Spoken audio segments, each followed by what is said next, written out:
that human beings are made up of two components, biblically speaking. We're made of a material and an immaterial aspect. By material, that just means substance, stuff, physical, things you can touch and see and interact with. So that's our bodies, okay? And then there's an immaterial part, which can't be measured or seen or touched. That's our soul, our immaterial part. And only Christian theology does justice to both of those things. We are not merely our bodies, and yet, so we're not merely our bodies, the physical substance, the material part, and yet our soul must have a body in order to exist in this present age. And so, and actually I'll make the argument a little bit later, and in the age to come, we're actually always going to be embodied beings, okay? So let me start just with an introductory quote that I think is pretty funny. It's actually Conan O'Brien. He tweeted this out a couple years back, but I kept it. And the quote is, "Only one thing on earth can make me afraid. When my rostral anterior cingulate cortex fails to dampen hyperactivity in my amygdala." And he was being funny because he was describing fear in terms of the physiological mechanics that go on in a fear response. But the reason it's funny is because no one actually becomes fearful for that reason. That's just the platform or the physical mechanics that express the spiritual experience of fear, okay? So let me give you a term. I think I might mention this term in one of the lectures. So this one little term might be redundant, but it's important to get. Psychosomatic unities. God made us psychosomatic unities. I always am helped seeing things visually. So that's how it's spelled. That's what it looks like. Psychosomatic. So the root, if you look, is psyche and soma. So any Greek students here? Yeah. Have you taken your Greek? What's psyche? What does that mean? Anybody? Soul. Yeah. Yeah. Soul. It's usually translated soul, but it's synonymous with mind, heart, all the rest of those things. So this is our spiritual side. Soma in Greek is body. Okay. There's an underwear store named after it. It just means body. Okay. I only know that because I'm married, I assure you. Okay. So soul, body, unities. All right. That means that your soul does not function without a physiological platform. So when I have a certain thought, when I want something, when I'm forming the language that I'm eventually going to use from my physical lips, there are neurological pathways firing in my brain.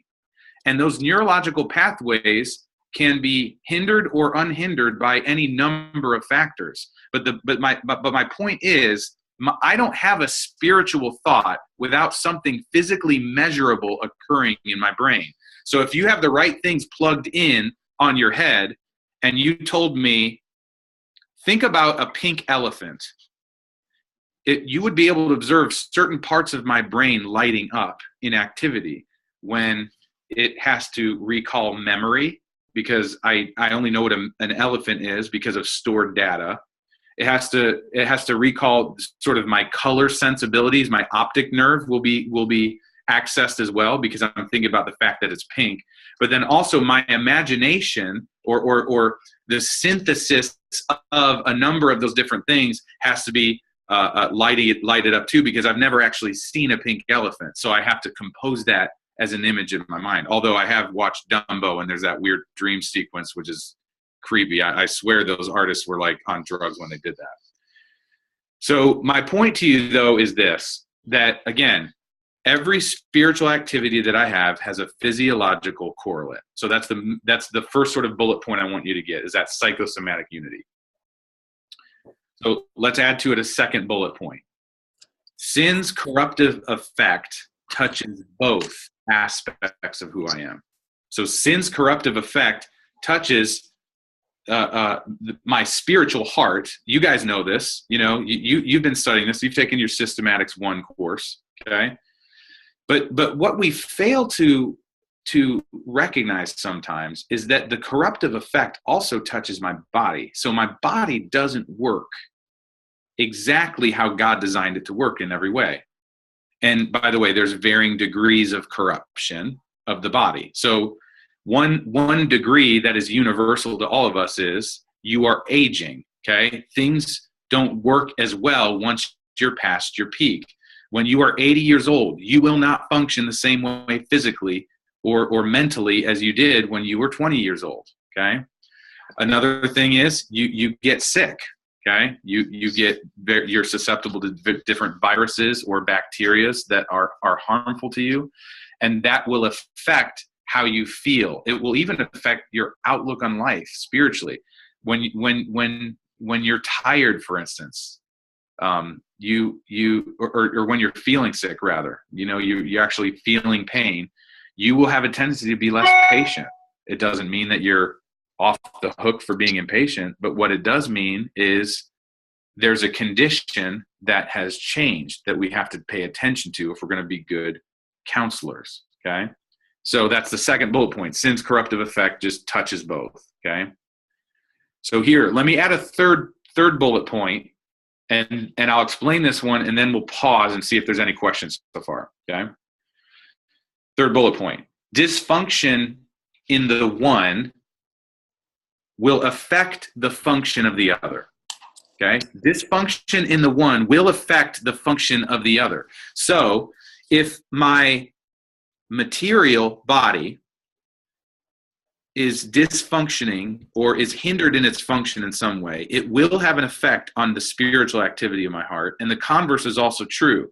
The spiritual functions of my heart will have an effect on my body, okay? So let's start with that one first. The active responses of my heart condition my body to respond in certain ways. Let me say that one more time. The active responses of my heart condition my body to respond in certain ways, okay? So let me give you an example of that.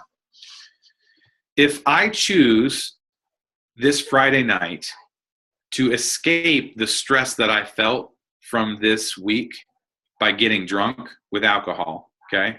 So I just make the choice, you know what? Screw life. I want to get away from this for a little bit, and I crack open beer after beer and I get drunk, okay? That was a choice that I made. That is spiritual activity of the heart, and I used my body then to enact that choice, and I drank, and to the point where I became drunk. You know what I've done? In part, I've conditioned my body for that same choice.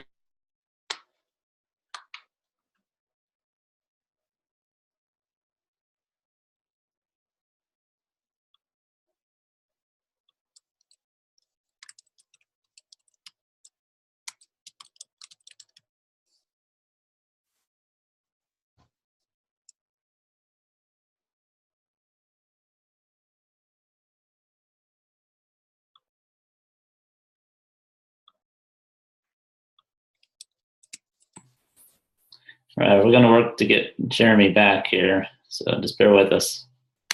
No problem.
Hey, Nate, good to see you.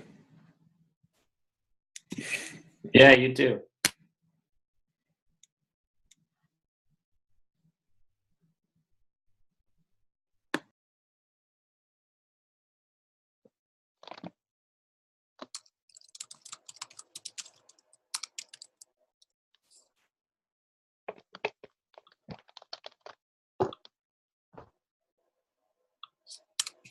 Okay, so I just got a message from Dr. Pierre, and he's working on getting himself connected back in, and I think it's going to hardwire himself into the Southern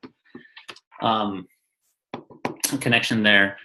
He asked me to use the time here right now actually to gather feedback from you all, as this is the first time that he and I have taught this course in kind of the new 8-week format, and we're aware that things probably could be improved on various levels. So just briefly, what's been helpful and then what has been unhelpful from the course format as that you guys have experienced it so far? I think the helpful part is being able to take more classes.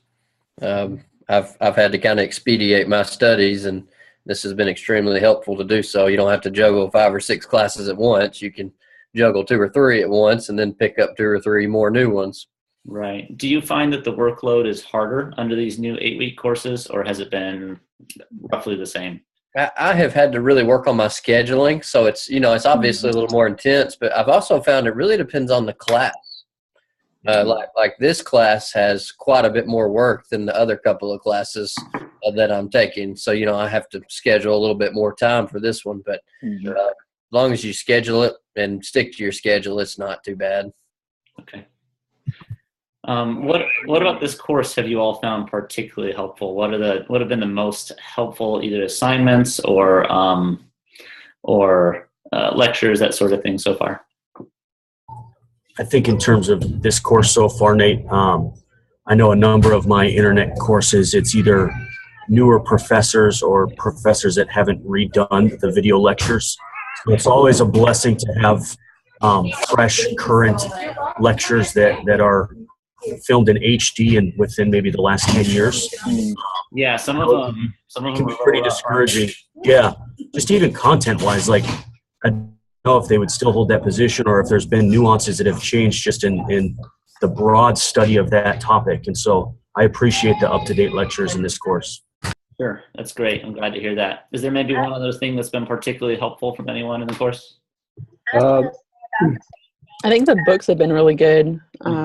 I encourage reading like all the books and kind of even talking with friends. I mean, my friends aren't taking any of them or reading through them, but just like getting that perspective of the books are really good.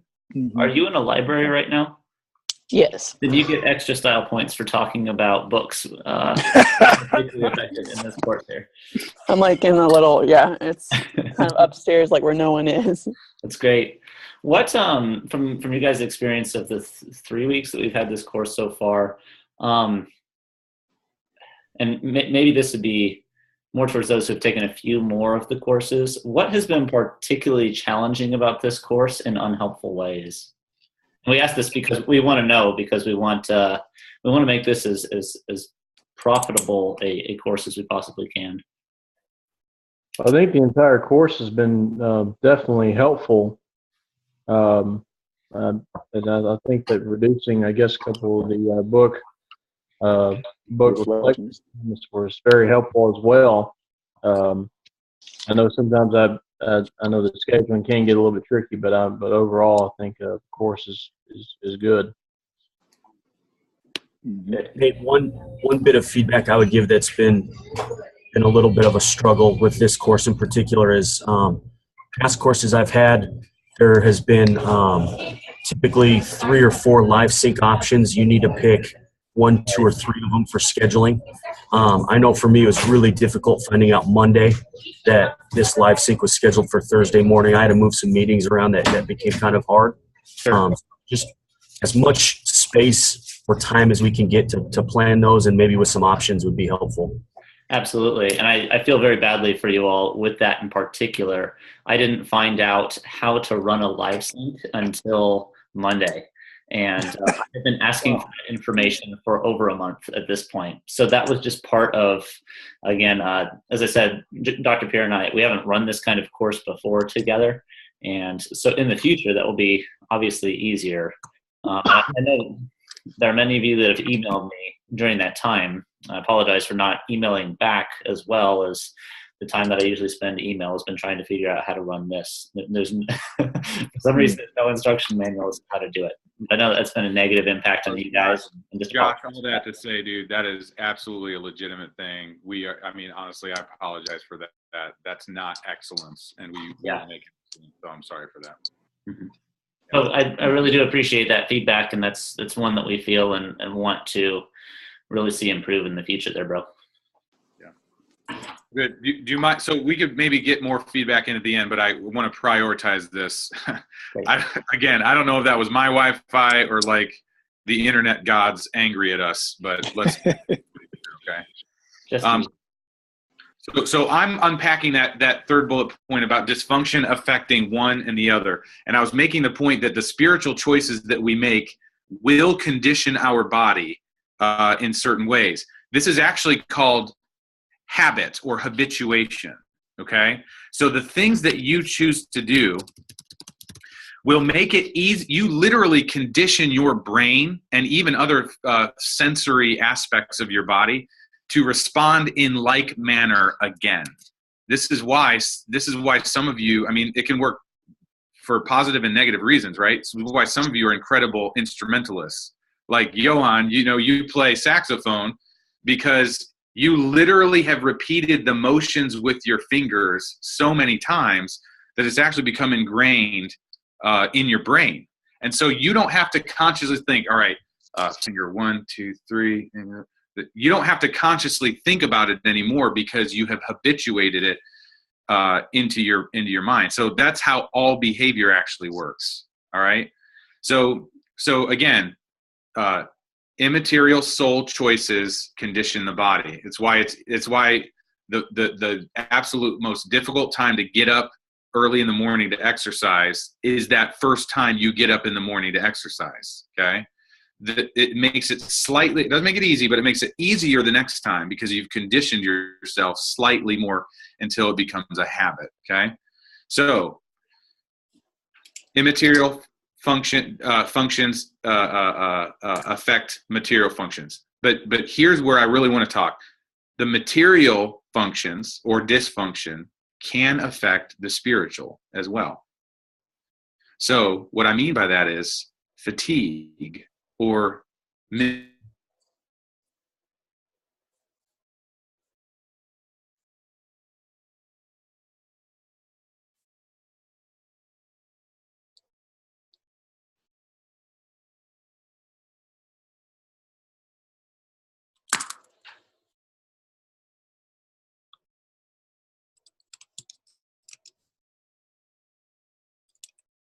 Are you seeing anything? No. All right. It looks like indeed the internet gods are angry at him. So we'll go ahead and keep going with the feedback. Apologize for the tech issues here. We'll just try and use the time as best we can. So, brother, that was helpful about the live sync options. What else would be feedback that you all would have for this course in particular? Dr. Pierre just texted me and he's moving locations, so it'll be a couple minutes. I have been enjoying the sanctification project. Mm-hmm. I think that's really helpful to be able to see like a little bit of what we're learning and then put it into practice in our own lives. So that's one that I was kind of excited about when I read it in the syllabus. Mm-hmm. Has the way in which that is expected to be done been clear through the documents that are online, the instruction manual and such? I believe so, yeah. Unless my understanding is just completely wrong. You'll find out at the end. Real quick, guys, Here's a campus tour. I'm moving locations. There's our lawn. There's the library. And I'm going to my other office, which will, Lord willing, have much better reception. You're just living Johan's dream there. I think the operative point that we should all take away is that Dr. Pierre actually has 2 offices, which is pretty awesome. If you think that is pretty cool.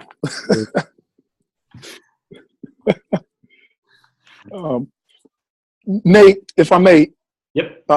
How formal do the book reflections need to be in terms of Do they need to be like research style in terms of citations and that, or is it just answer questions and move on? Yeah, that's a great question, Johan. Thanks for asking it. The book reflections are very informal. So Okay. what I want you to do is copy the questions out of the syllabus, drop them in a Word document, and answer them. the questions. Yep. Okay. Bear in mind also with that getting a pair of A's on the reading reflections does not guarantee getting an A on the research paper. Right? Two different tiers of assignment. So, so the way we would think of it is reading reflection is a little bit more of it heads towards being just your own personal reflections and meditations on something. If you even look at that's how the questions are written. The research paper, that's kind of that's the maximum effort capstone paper that you want to make sure that you read the documents that I think they're on Moodle. There's 3 documents about how to formulate a proper thesis, how to write a good argument, and then also just some stylistic tips. Read those, follow them. Research papers usually turn out poorly, not because of the theology in them, but because students didn't read how to write a thesis and to make it through that. Yeah. I just encourage you to that's one of the reasons that we killed 2 of those reading reflections, to give more time for that research. Right. We'd rather see you focus your time on that. Make sense? Okay. Yep. Yes. Thank you. Yep. Good. Guys, I apologize. I'm jumping back in.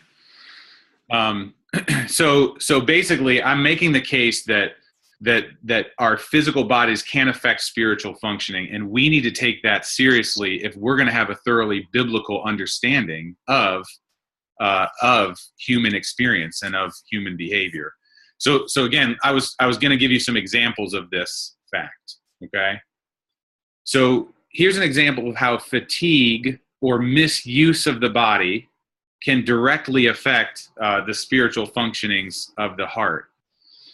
The key principle here is stewardship of the body is really important. So for instance, if I somehow could withhold from you sleep for just 2 nights, so you go on 3 days without sleep, and then I put you into a very intense ministry situation, will you be more or less likely to exhibit patience than if you got regular sleep? Much less likely. I mean, much less, right? Now, did you determine in that moment whether your experience would find it harder or easier to be patient? Okay? No, you didn't make the conscious choice in the moment that your experience would be sort of more set against patience or for patience, okay? But what you did choose, and this is what I mean by stewardship, is whether or not you got adequate sleep, which then conditioned your body to be conditioned for your particular response. So in that example, sometimes obedience or faithfulness, stewardship looks like making sure you have the proper amount of sleep. Okay. Now, so that one's sort of an easy one. I could give another easy example of if you didn't eat for 3 days, or if you had nothing but loud people screaming at you for 12 hours, and these are obvious examples. But here's a less obvious example that will begin to give you a peek of that relationship between the physical body's effect on the soul. Imagine for a moment where you are dwelling on anxious thoughts incessantly for not just days, but weeks. And you begin to sort of obsess about why a certain opportunity didn't come your way, or a certain event that you're scared is going to happen, or a certain loss that you just couldn't imagine going through, that just sort of occupies your mind. And so what happens is, again, the spiritual functioning of the heart, you're thinking and dwelling upon something in such a way where it turns over in your head again and again and again. It becomes a sort of idiosyncratic cycle that again, what's happening in your brain at that point is the same neurological pathways are firing again and again and again and again. and it creates ruts in your mind. Okay, by ruts I mean, this is sort of a metaphor, but if any of you ever been dirt biking or mudding or something like that, or even if you haven't, if you've been on a four-wheeler or something or a dirt bike, you can, even if you haven't been on one, you can imagine if you were you're with about 20 other friends on a motorcycle, and they all had their own motorcycles, and you come to this big, huge pit of mud, and you want to go straight through that pit. The direction you want to take is straight through that pit.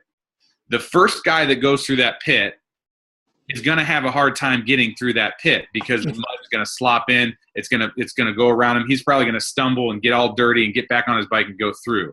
Now, is the second guy going to have a harder or an easier time? He's going to have a slightly easier time. Why? Those pathways were the The guy made. who went through, right, has sort of cut the rut. So by the time you get to the third and fourth, and say you're guy number 20, how easily are you going to be able to slice right through that? You're going to get through really easily because their wheels have already cut deeply the rut that will determine your way through. That's what sort of this idiosyncratic thinking does. The same neurons are firing. Now, let's stay with this metaphor. Say you come to that, say you loop around, you do your course, you come to that same point again where you could go straight through that mud puddle, but say this time in the middle of the mud puddle, you want to go right instead of go straight. That first guy who gets to the middle of that mud puddle, remember that rut is there. He gets down to the base of that rut and he wants to turn right. Is he going to have an easy time doing that? No, he's not. In fact, he's going to try to crank his wheel, and he's going to hit the gas and kind of get up over it. He's going to fall down. He'll probably say bad words. He'll get back up on his bike and then sort of like stumble his way out to the right this time. That was really difficult. That was actually far more difficult than initially when he was going straight because he had to cut himself out of a rut. But the next guy who comes and gets halfway to the middle point and wants to go right, is it going to be as hard as it was for the first guy trying to go right? No, it's going to be a little bit easier. Right. Okay. Now it'll still be hard because there's only been one guy that goes through that new rut is not very deep. But again, so third, fourth, fifth guy, 20 guys or 19 guys go take a right. You're that 20th guy and you get down to the middle, and instead of going straight, you want to go right. You're actually going to find it far more easy than the other guys. So that's a good metaphor for when we habituate our thoughts again and again and again, they can kind of harden into very deep ruts that makes it hard to have a new line of thinking. And so this is why we have to be very careful to be stewards of our bodies, stewards of our thoughts, of our brains, of our minds, okay? So that's an example of how spiritual activity can influence the body, and the body then can influence back that spiritual activity. Because I don't know if you've ever been caught in sort of a cycle of worry and obsession about something. If someone told you to stop thinking about that, that's actually kind of tough advice. You can't not think about it, right? So I'm trying to show you the interplay between the two, and I'm also looking at my time, so I got to keep going. So here's the sort of the payoff of what I'm getting at. Nate, I'm needing to head back on into work. I want to let you know. Okay, that's great. Thank you. So here's the payoff for that. A Christian theology of human experience should not automatically dismiss the use of medications, the use of different physiological therapies, because we take seriously the fact that the brain, whether it's through poor stewardship or whether it's through more mysterious forms of injury or disease, that the brain can affect the functioning of the immaterial soul or heart. Okay, To say anything otherwise, honestly, I think is to fall into the old heresy of Gnosticism. Okay, have you learned that in your systematics classes yet? Gnosticism wants to divide the physical from the spiritual and act like you can function and attain a high degree of spiritual competence and closeness with God in a way that's totally detached from your body. So what that meant in the early church, at least the early church that the Apostle John was writing to, is they said, what I do with my soul is what's important. What I do with my body is not. So I can live however I want with my body. And they were basically sleeping with cult prostitutes and being gluttons and they were still thinking that they were close to God because the spiritual function is the only thing that matters. But that's not Christian theology. Christian theology recognizes that both are important. We are stewards of both. And so just at the sort of most general level, we ought to work alongside medical professionals when there is a clear physiological element to the difficulty that our people are going with. And if we have time, I'll kind of give you a little very brief scheme on sort of sensing when there's something physiologically urgent that needs attention. Okay.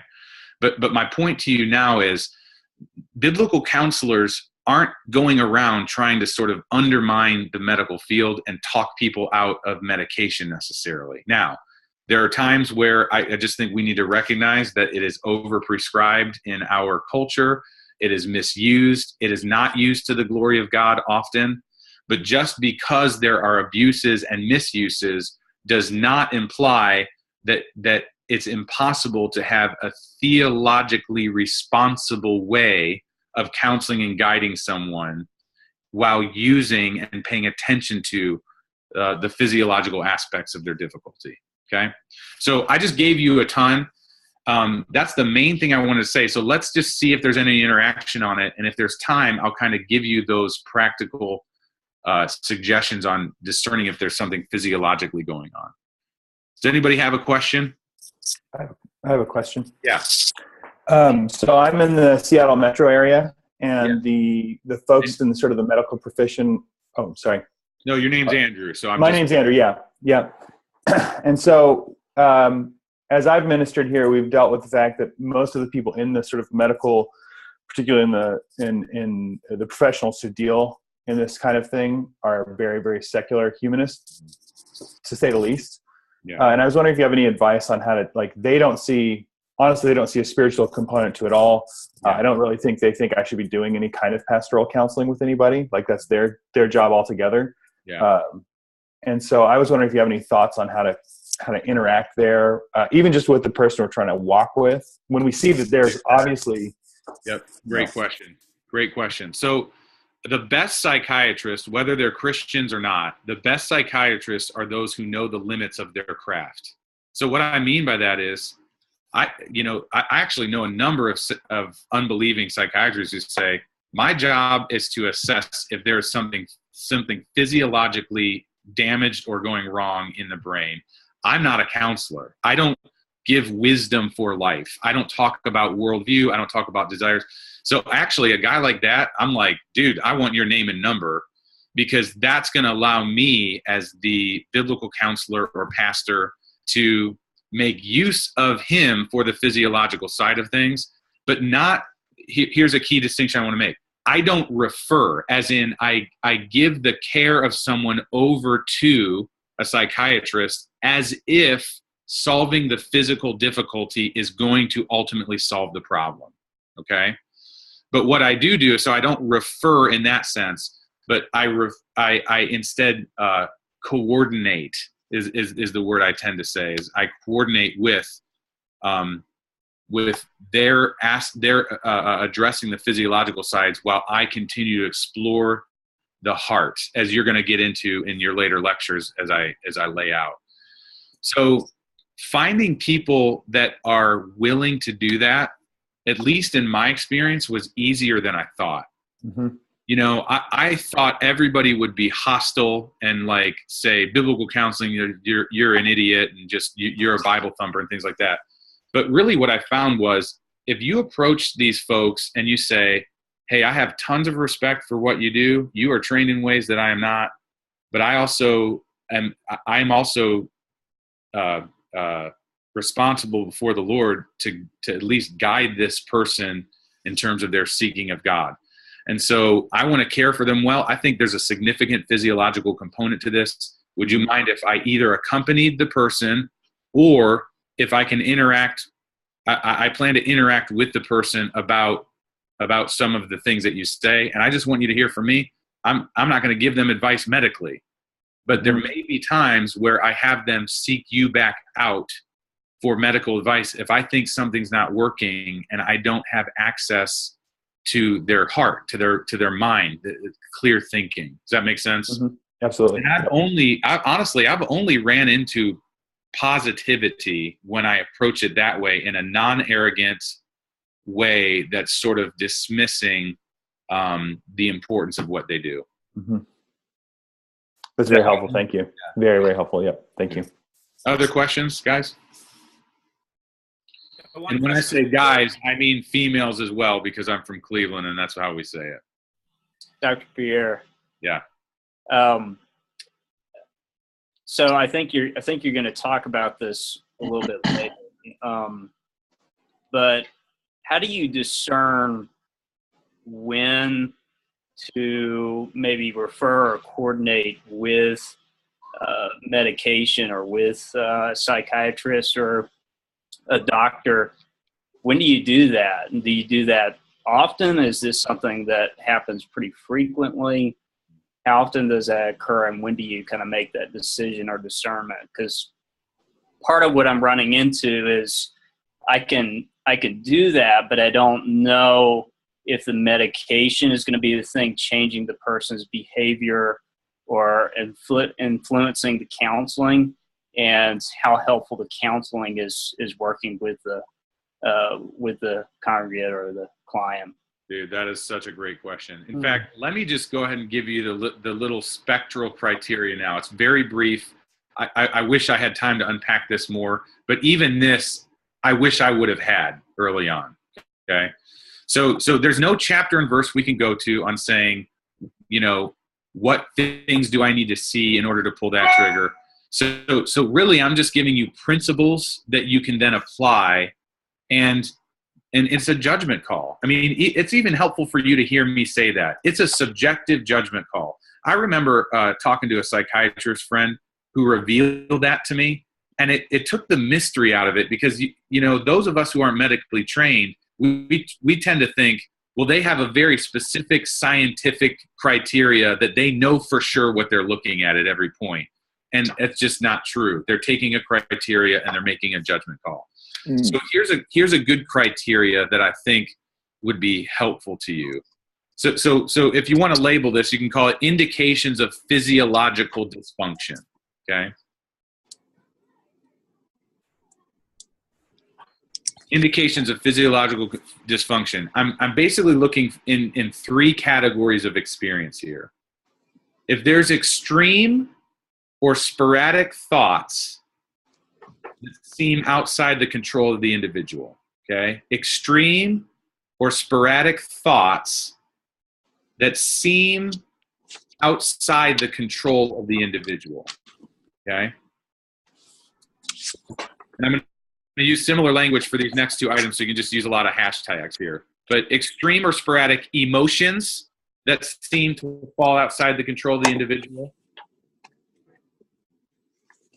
or extreme or sporadic, and this one's a compound here, movements, actions, or patterns of behavior that fall outside the control of the individual. So it's the same phrase, but for the first one, it's thoughts. For the second one, it's emotions. For the third one, it's either movements or actions or patterns of behavior. So let me explain a little bit what I mean by extreme or sporadic, and then also what I mean by outside the control of the individual, just to unpack each one of those. By extreme or sporadic, again, that's only a guide. I haven't even described what that is, but you get the sense very clearly that the level of the response is not appropriate to a realistic view of the circumstance that they're responding to. Okay. So that can be true of thoughts, right? Where they're concluding things that it's just like this huge, massive leap that's not even reasonable. Okay. Same thing with emotions, right? The extremity of the pain or the sorrow or even the happiness, okay? The joy that they feel to the context does not make sense, okay? Same thing with like movements or actions, like their behavior is just bizarre. And so that's extreme. That's not the only criteria, because you can actually have extreme things going on and it not need any really psychiatric attention, right? They're just really into something, okay? So that's why I add this other sort of extreme / sporadic, okay? Sporadic means random, seemingly uncaused, unassociated, okay? So extreme or sporadic. But then let me land in that second category I gave, that seem to fall outside the control of the individual, okay? So even, I mean, guys, I don't have this all figured out. I want you to know that. I mean, I'm constantly reading and struggling and testing myself too. But even just 2 nights ago, I was at the house of a gentleman that falls within the sphere of the folks I'm responsible for, who was having what I think I can now retroactively call a psychotic episode. And he was just raving. He was raving. He was out of his mind, for lack of a better term. And as I really sort of just tried to calm him and ask good questions, he was looking at me with tears streaming down his face, shaking, saying, "I'm scared because I can't control this. I know that these thoughts are not correct, but they pour over me and they're making me not believe what you say." Or I know that I shouldn't feel, actually for him, it was this weird combination of ecstatic joy, but then also like a deep founded anger. And he was experiencing them simultaneously at the same time while still having enough executive functioning to say, I know this isn't correct and I can't control it. So basically, as he sought the right medical attention, I mean, the sort of the diagnostic structures they use, I don't agree with every diagnostic structure being used, but there were just clearly physiological things that we're still trying to find the right sort of cocktail of medications to calm him. Now, I'm not handing him over to the doctors and acting, okay, so get that all straightened out and we'll see how it goes, and I'll see you at class or church or whatever it is.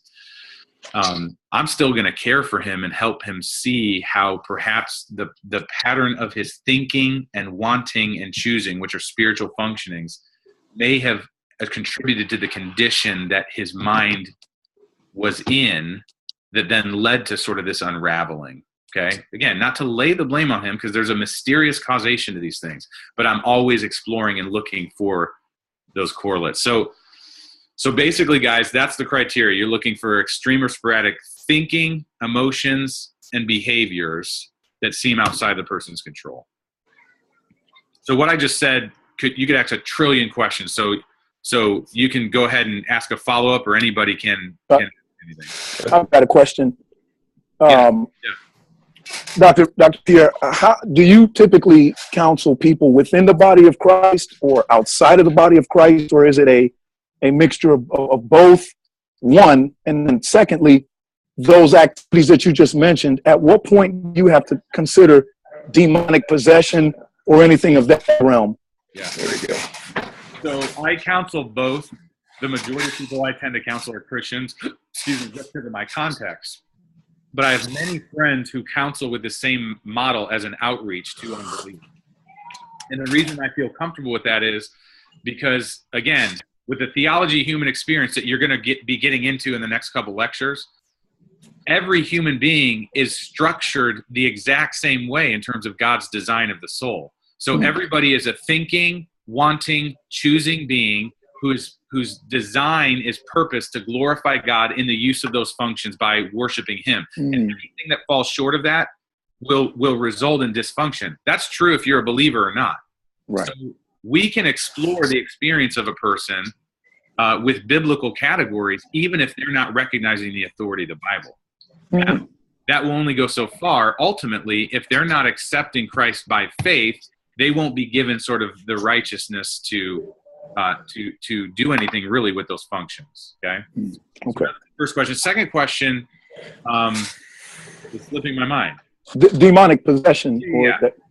So demonic possession. If you ask yourself the question, what are the enemies of my soul? The Bible, especially the New Testament, always talks in three parts. It's the world, which is the worldwide system of unbelief that sets itself up against Christ. The world, the flesh, that's my sinful, tainted, corrupted self, both material and immaterial, and the devil, okay? And by implication, the devil and all his demons, okay, which are active moral agents, non-physical active moral agents who are set against God. So in any given situation, guys, whether it's just a teenage guy you're counseling looking at porn, or whether it's the thing that I just described going on the other night, I think in every situation, all three enemies are always active. Okay. And so sometimes the percentage or the weight falls more strongly on one or the other, right?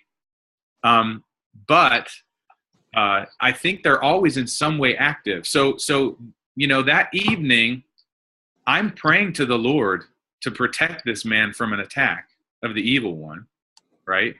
But I'm also not assuming it's exclusively and only sort of a demonic attack. I'm also paying careful attention to the bodily and physiological aspects of it. Okay? Thank you. Yes. So I want to take more questions, but I also actually, Nate, I'm sorry, just with all the hiccups here, you've only been doing the feedback thing. Nate, do you have anything to sort of expound on anything that I've said to the class?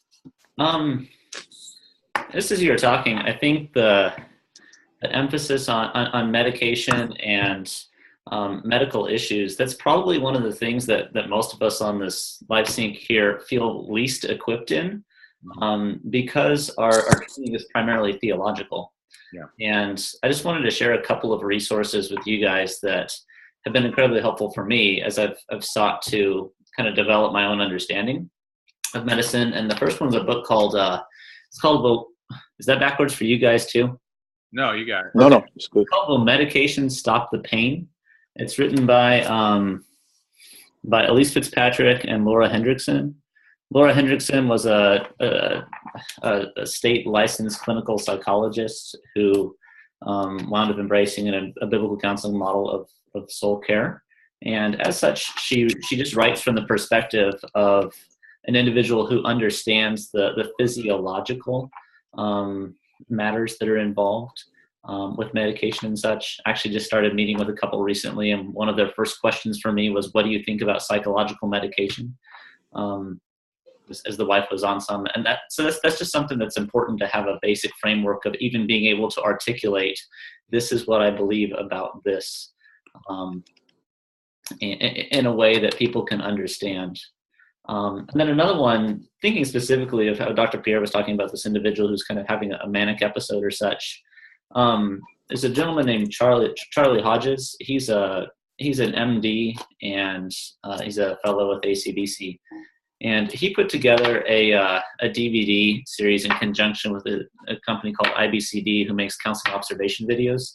And it's 5 sessions of him counseling an individual who's been diagnosed with manic bipolar disorder. I'll send an email out with both of these, just where you could find them. A helpful thing about that DVD series is that it kind of shows what the scope and texture looks like for counseling someone who's dealing with particularly medical issues. Everything obviously isn't going to be immediately transferable, but it's just very helpful seeing how someone who is a doctor is able to interact with with individuals who are dealing with substantial medical issues, yet is also trained in biblical counseling.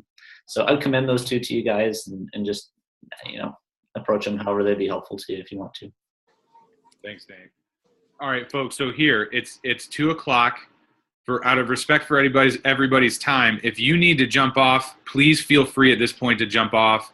If you'd like to stay around for further questions and interaction, I'm happy to give you a little bit more time. So again, I just want everybody to feel free. We can't all say goodbye to each other, but may God bless your ministries. Honestly, let me pray for you briefly, and then we can jump off. Lord, we just did not have a chance to get to know each other in the ways that we long to, and yet we take confidence in the fact that you know us, you know our needs, you know the graces that you are forging in us, and we are grateful for that. I pray for each one of these students that in their context, you would protect them from the evil one. You would protect them, Lord, from the temptations of this world, that they might live in a way that's worthy of their calling, fully dependent on the grace of the Lord Jesus Christ. Please help us to be good and better and improving at caring for people, Lord, because that's what you do. In Jesus' name, amen. Amen. All right, thanks, folks. So if you want to stay on, let's go another 10 minutes or so, and more questions from me or Nate. Dr. Peer, I have a question.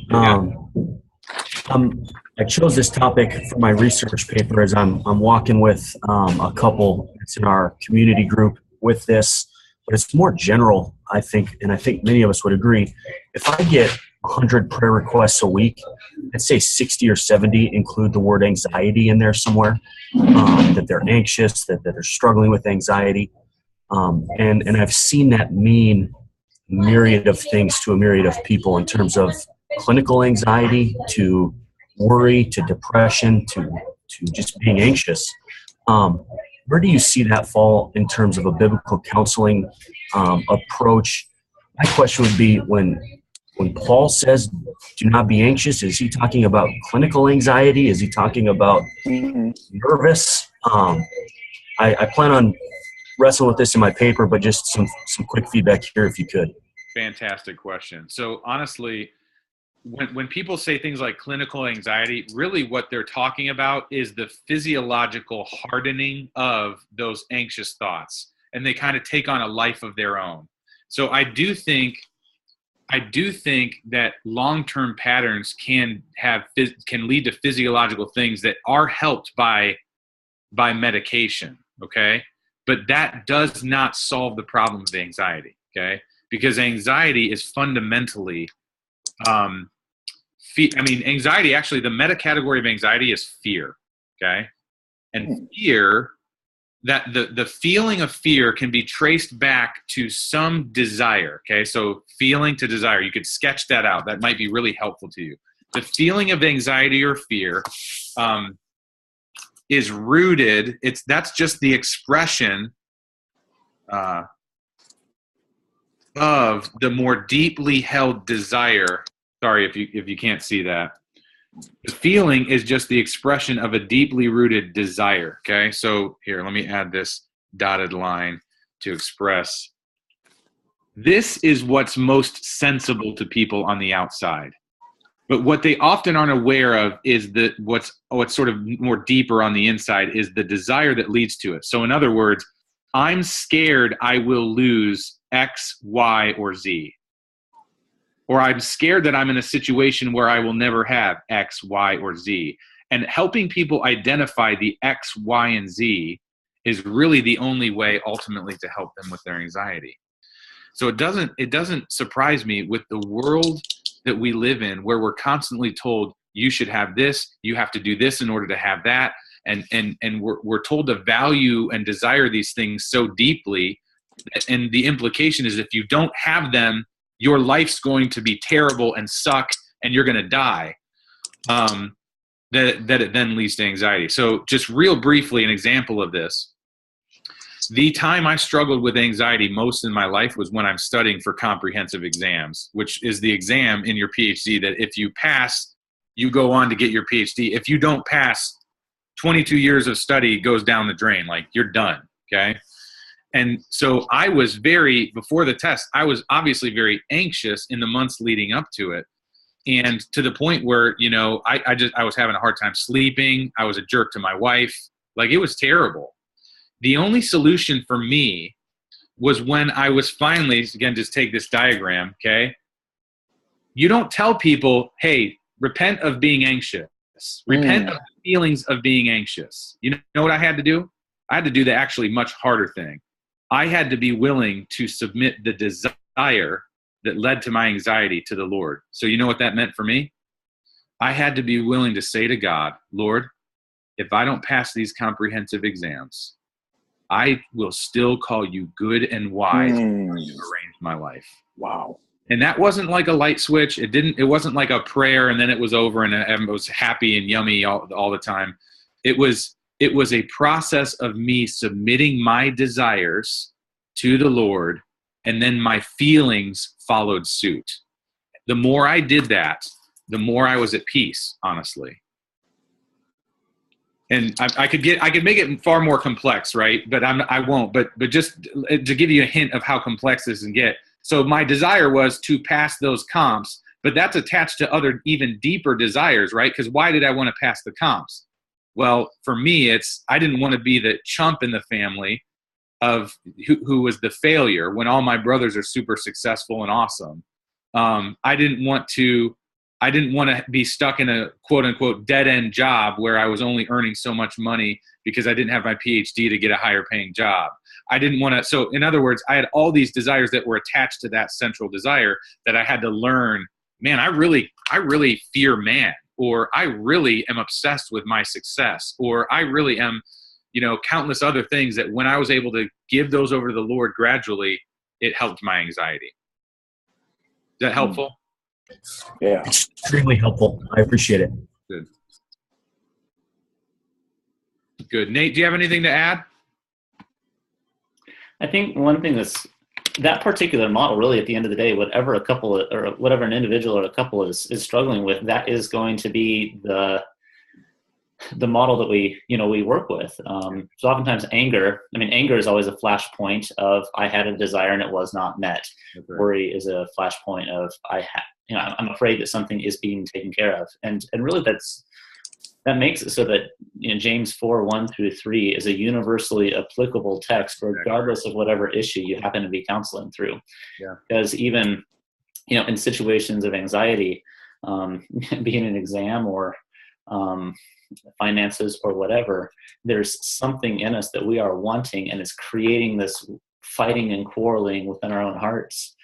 And understanding that model, really helping people understand that model, really enables them to do a lot of self-counseling, as they're able to then diagnose what is my desire, and helping them realize that it is better for me to not get my desire but obey than it is for me to disobey and get my desire.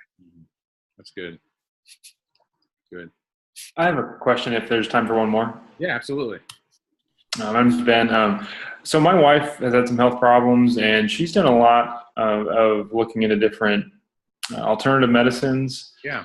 So you talked about coordinating efforts with the medical field or medical professionals, but would you include in that more naturopaths, chiropractors, massage, herbal treatments? There's a whole world of the medical professionals don't all agree, I guess, on what the medical solutions are. Yes. The short answer is yes, as long as we realize that everyone is approaching these same questions from a completely different angle. And there are different models of what human health and flourishing look like. There are different models of what it means to be a competent or adjusted individual.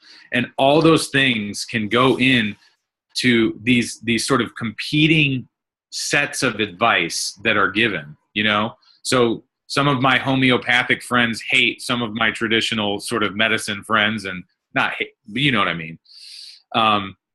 And what can happen is, I've noticed in people, is they can kind of find this new thing and attach all of their hopes to, oh, I've been doing it wrong. It's essential oils that are going to help me.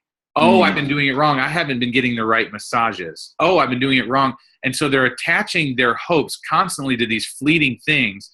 And then that's going to fail them. Not because the medicine can't deliver, but because it can't ultimately deliver. Right. It's not going to solve the issues of the heart.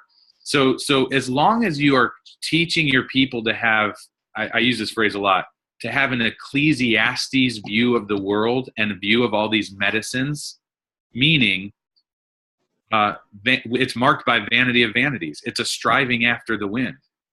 Solomon himself said, I looked and behold, it's an evil thing that the Lord has given to the children of man to be born with, because the battle doesn't go to the swift. The battle doesn't go to the strong. The race doesn't go to the swift.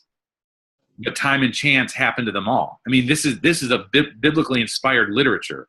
And so what he's acknowledging is, massage can help, or homeopathic medicines may be able to help an aspect of my experience, but they will not give me ultimate rest, and they will not solve my problem. Is that helpful? Yes, thank you very much. Yeah. Good. All right, folks. Well, listen, so for next time, this is what I'm going to ask you to do. Our next live sync, again, I think the biggest benefit is to handle topics that are better for interaction than just lecture. So what I want you to do is, as you watch the next lectures or do your papers, just somewhere, maybe on a file or in your notes, keep a running list of questions you have that would just work better for a quick answer or even expanded answer. But my point is, would work better with interaction. And that Q&A will basically occupy our entire live sync next time. Okay. If I can jump in here, what I'll do is I'll go ahead and open up a portal that you can submit, like a portal like one of those discussion portals where you can go ahead and submit those questions there, and that'll give Dr. Pierre the opportunity to look through them perhaps in advance, and that'll probably just streamline our time together next time, if that works well for you, Dr. Pierre. Yeah, that's great. Thank you. Good. And then also, if you have questions about assignments or the logistics of the course after Dr. Pierre leaves, go ahead and stay on, and I'm free to stay on and discuss any of those things, whether it be a research paper, et cetera, with that. Okay, great. Thanks, guys, so much. We already prayed, so have a blessed rest of your day. All right. Thank you. All right. Bye-bye. Thank you, Doctor. Yeah. Thank you.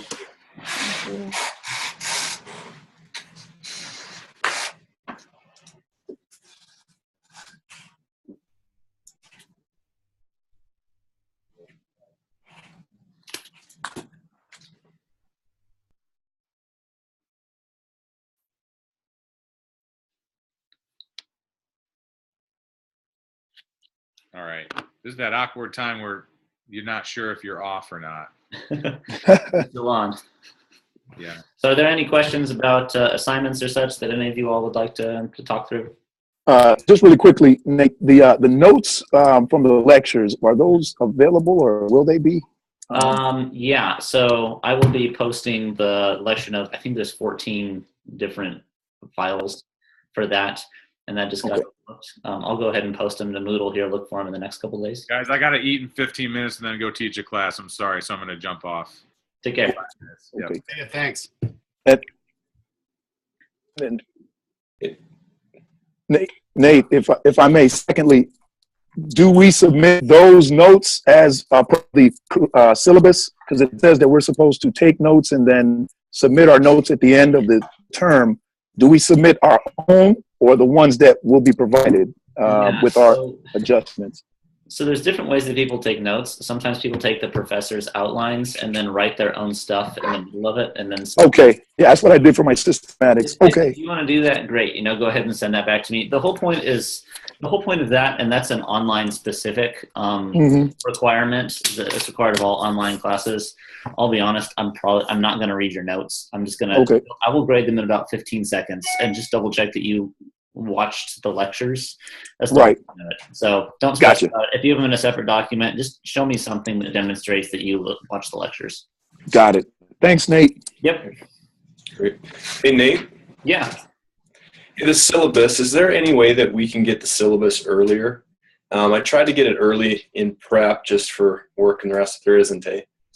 Yeah, unfortunately for online classes, the syllabus is routed through the online department and not through either of the teachers of the course. So what I would recommend next time, and this was a new syllabus that they put together as well. Okay. Next time, what I would recommend doing is reaching out to the online office and seeing if they know who the grader, online teaching assistant, or professor is going to be. So I had a prototype of it for a while, but you didn't have my contact info, and I didn't know you were looking for it. So, yeah, Okay. I mean, believe me, having gone through the MDiv, I know how important that is, and I want to be a helpful grader. I don't want to be an unhelpful grader. Cool. So I think we've all had both. Yeah. Well, thank you. Yeah. So if you take any more of Dr. Pierre's online classes, I'm the one who handles all of those. Reach out to me and I'll have that. Other professors, that's just the wild, wild west, bro. Okay. Not a lot I can All do. right. Perfect. Thank you. Yep. That's helpful. Nate, could you speak to the first, I think it's the first 3 pages of the research paper? Sure. I'm fairly accustomed to doing research papers, but those pages seem a little unique. Something to the effect we're kind of walking through the situation. Okay. Yeah, let me I'll tell you what, let me go ahead and pull that up real fast because I just want to make sure that I'm addressing it for this class and not the other marriage and Sure. friends class. I appreciate that. Yeah. That would be awesome, wouldn't it? Yeah. Let's see. Syllabus.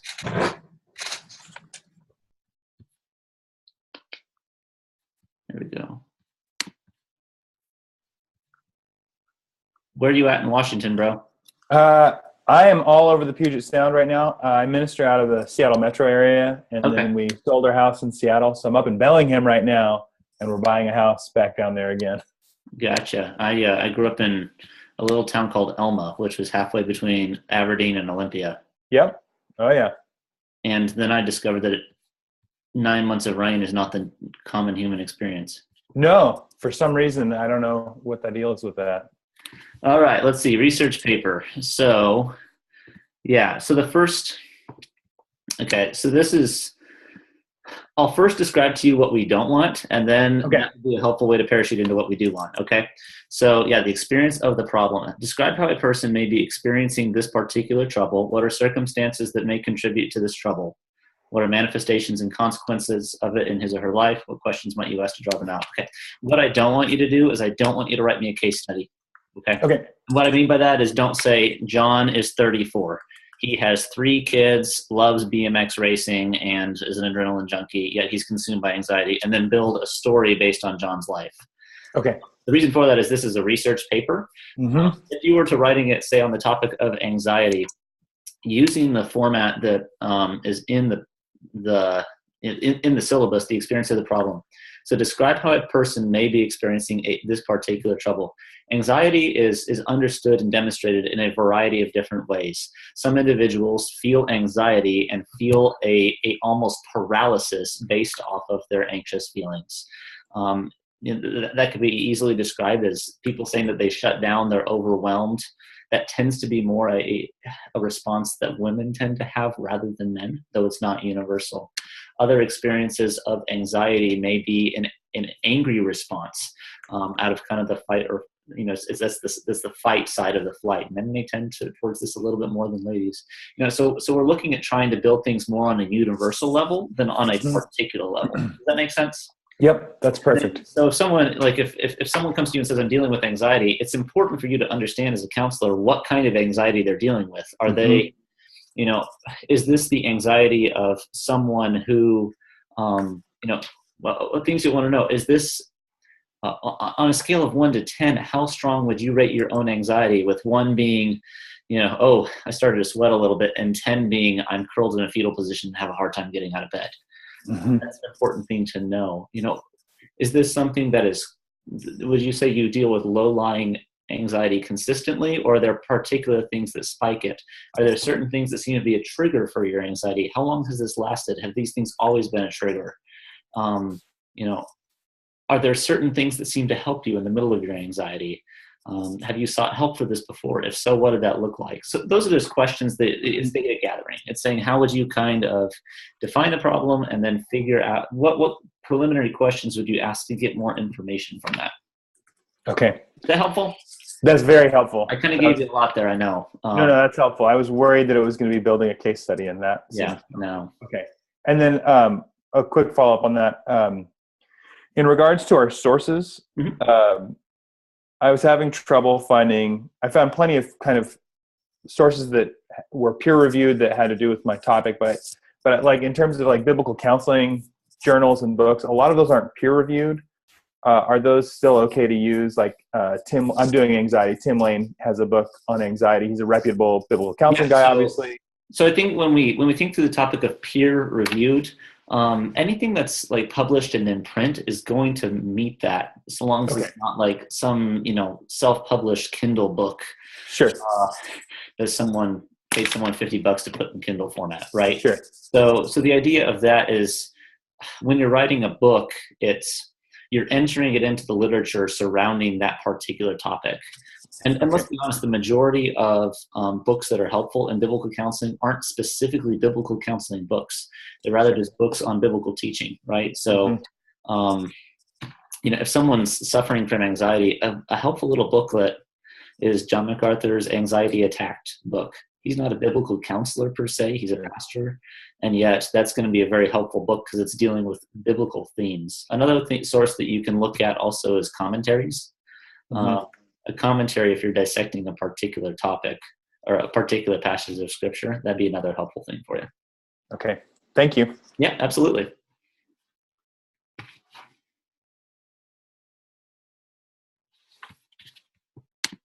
You got anything else there, guys?